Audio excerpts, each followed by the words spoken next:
ॻोठ में जेको वापारी मरकज़ी इलाइक़ो आहे मली ज़िले जो, उन में अवामी प्रेस क्लब तरफ़ां नज़ीर मेमण साहब सां गॾिजी असां हीउ ॿियो दफ़ो किताबी मेलो लॻायो आहे।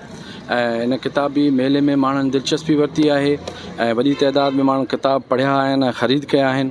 असांजो मक़सदु हीअ आहे त माण्हुनि में हिकिड़ो इल्मी अदबी ऐं जो किताबनि जे शौक़ जे हवाले सां सरगर्मियूं करियूं, माण्हुनि में सियासी ऐं बुनियादी इंसानी हक़नि जे हासिलात लाइ उन्हनि में शौर पैदा करियूं, खेनि मुनज़्ज़म ऐं मुतहद करियूं त जीअं पंहिंजा बुनियादी हक़ वठी सघनि।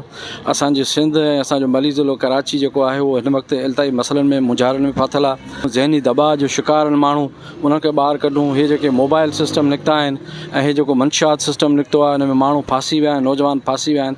हिन क़िस्म जी सरगर्मियुनि सां नौजवान अॻिते ईंदा, किताब पढ़ंदा, शौक़ु डेवलप थींदो ऐं असीं पंहिंजे सिंध ऐं मलीर खे बचाइण में कामयाबु थींदासीं। महिरबानी।